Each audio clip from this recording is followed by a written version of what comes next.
saya sudah kenal. Untuk Bapak Ibu, saya akan menjelaskan program saya. Program saya itu ada 4 yang sudah saya lakukan dan akan berlanjut terus-menerus. Yang pertama, program saya itu adalah pembentukan labor IPS. Kalau ketika SMA itu yang kebanyakan adalah labor IPA. Jadi kami sudah membentuk labor IPS, saya sudah bentuk dengan komunitas praktisi saya.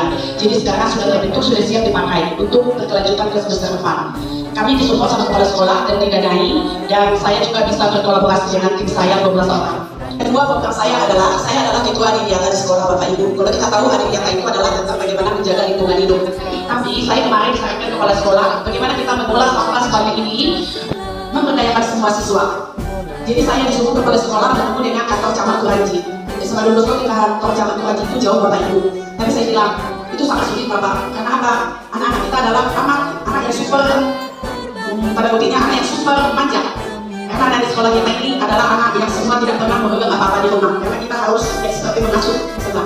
Tidak ada seperti itu. Kalau bisa anak itu beda di rumah, beda di sekolah. Oke. Kita disuruh lagi ke menghadap dinas lingkungan hidup. Saya bentuk tim saya. Saya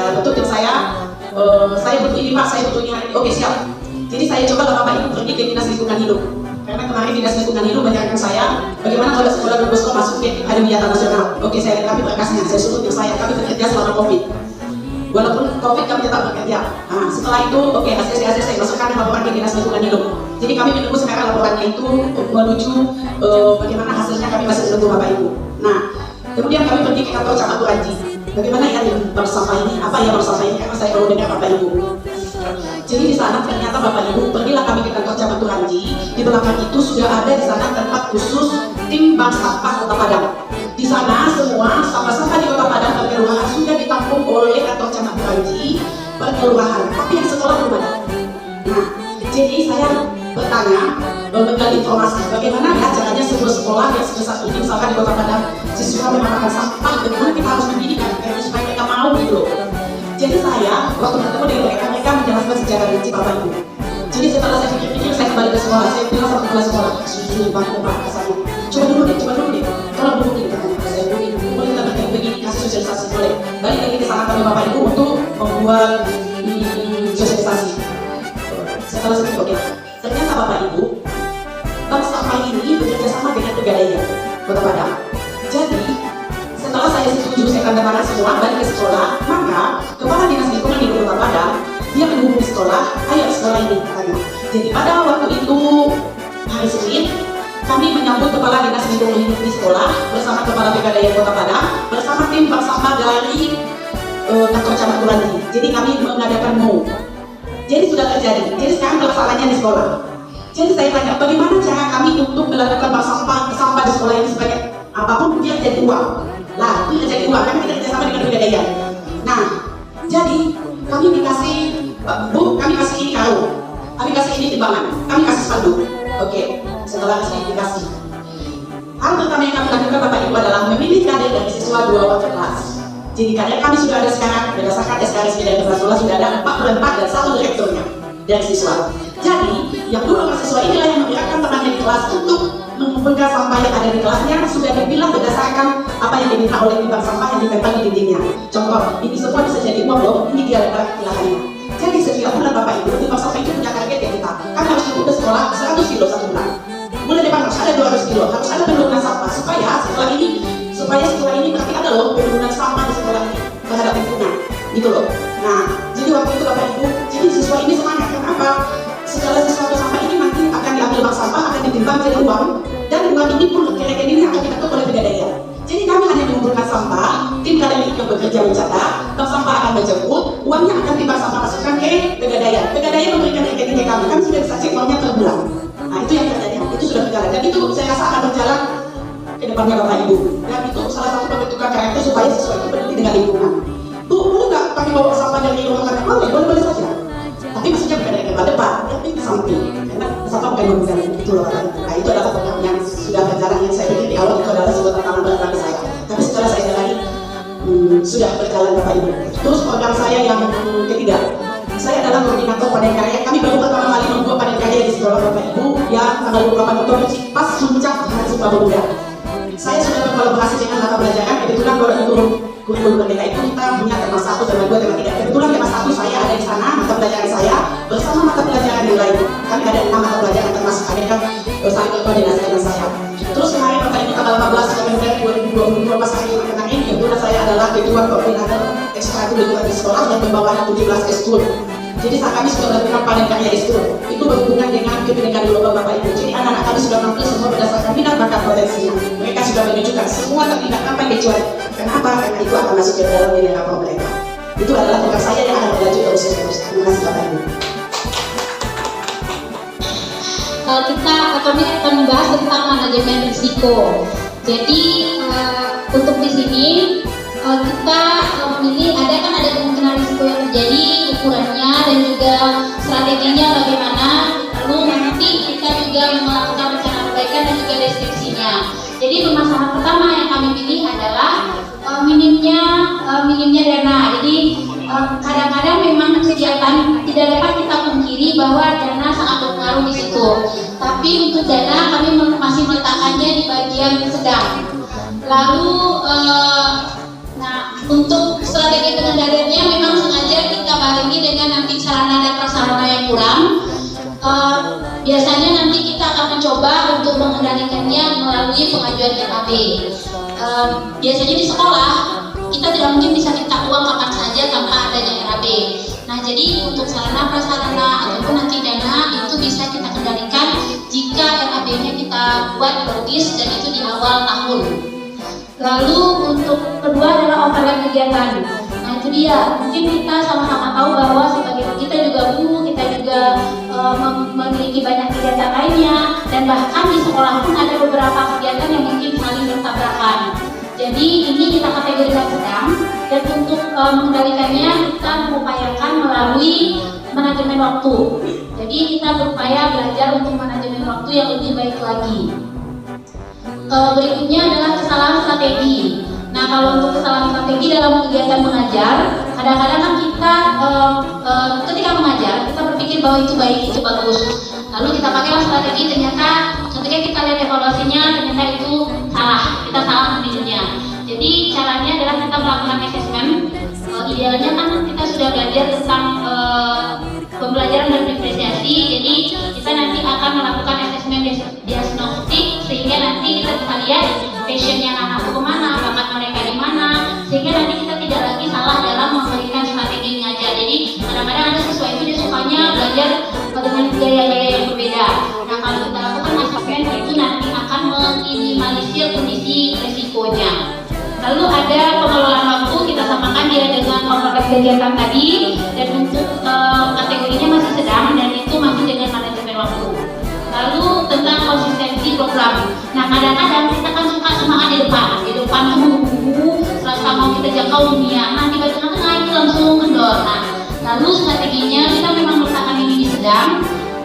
Caranya adalah dengan melakukan pertemuan secara rutin, kita kaji-kaji ulang lagi sehingga nanti kita tidak semangat di awal aja, tapi kalau bisa di awal semangat dan makin semangat dia. Nah untuk rencana perbaikan kita memang meletakkannya itu di satunya jadi satu titik aja bagian refleksi dan juga evaluasi. Jadi kalau kita berpikir waktu itu bahwa apapun masalah ini sebenarnya kita bisa melakukan rencana perbaikannya dengan adanya refleksi dan juga evaluasi. Kenapa? Karena ketika kita melakukan refleksi pada saat itu kita bisa lihat di sinilah kelemahannya, di sinilah kekurangannya, di sini kekuatannya, di sini kelebihannya. Nah, dengan mengadakan FGD Forum Group Discussion nanti kita akan melihat kelemahan dan kekuatan program kita. Demikianlah untuk dari tim kita. Saya baca assalamualaikumnya, nunggu Nana masuk dulu lah biar kelihatan saya juga. Waalaikumsalam warahmatullahi wabarakatuh. Terima kasih banyak. Assalamualaikum warahmatullahi wabarakatuh. Kami yang pertama adalah manajemen risiko yang terkait dengan kemungkinan risiko yang terjadi. Nah, risiko yang pertama adalah kendala waktu. Nah, di beberapa sekolah kita ada yang full day. Nah, sehingga ketika kita mengangkat suatu acara, maka akan bertabrakan dengan acara yang lain, untuk kegiatan yang lain. Nah, kekurangan risiko ini kita anggap sebagai risiko yang kecil karena masih bisa kita kendalikan dengan membawa kegiatan tersebut ke rumah kita masing-masing barangkali. Kemudian strategi pengendalian yang depan adalah membuat time schedule yang sudah kita rencanakan dari awal tahun ajaran, sehingga kita tidak bentrok dengan kegiatan yang lain. Kemudian rencana perbaikannya, membuat rencana itu lebih terukur dari awal tahun ajaran, sehingga kita bisa menyesuaikannya dengan kegiatan-kegiatan sekolah lainnya. Lalu ya distribusinya seperti tadi. Kemungkinan risiko yang berikutnya adalah kendala guru. Nah, di sini teman-teman menyampaikan bahwa ini adalah kendala yang disebut dengan kendala yang sedang. Yaitu yang tadi terkait juga dengan waktu yang kondisi jadwal pembelajaran berdempetan dengan rencana yang sudah kita lakukan. Kemudian rencana perbaikannya dengan berkolaborasi dengan teman sejawat. Jadi kendala waktu bisa kita sisi dengan berkolaborasi dengan teman sejawat. Lalu terkait dengan yang tadi hampir sama, yang kendala keuangan tadi, ini kami anggap sebagai kendala yang lumayan besar. Karena ada kegiatan yang memang membutuhkan dana dahulu baru bisa bergerak gitu. Bagaimana strategi pengendaliannya? Menyampaikan program tersebut lebih awal kepada sekolah sehingga sekolah dapat menawarkannya dalam RAB di tahun ajaran. Masa berganti, tantangan yang kita hadapi, bergandeng tangan untuk negeri, era kita menanti berseri. Kita belajar Pancasila, kita menghapuskan sila-sila. Kita belajar Pancasila, ayo kita jaga untuk Indonesia. Bersatu dalam perbedaan, kepenyakan dan berani. Singkirkan ego, oh kawan, demi berpilih. Jadilah generasi emas, cerdas berkarakter itu kita. Berjuang harus berani, kita terus torehkan. Negeri ini memanggil kawan, belajar bergerak berbagi untuk negeri, guru penggerak majukan pendidikan, guru penggerak menghambat pada murid, kreatif rancang pembelajaran, hargai potensi tingkatkan prestasi, lahirkan profil pelajar Pancasila. Belajar bergerak berbagi untuk negeri, kita menjalin kolaborasi. Belajar bergerak berbagi untuk negeri, demi bakti pada Ibu Pertiwi.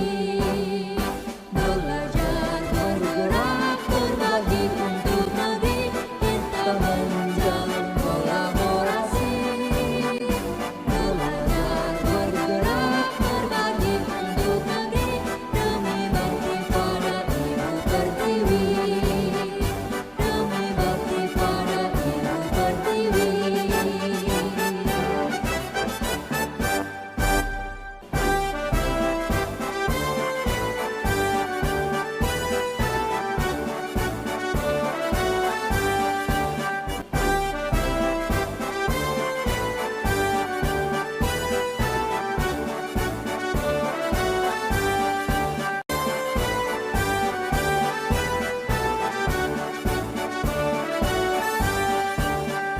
Bulatkan tekad, kuatkan hati, negeri ini memanggil kawan.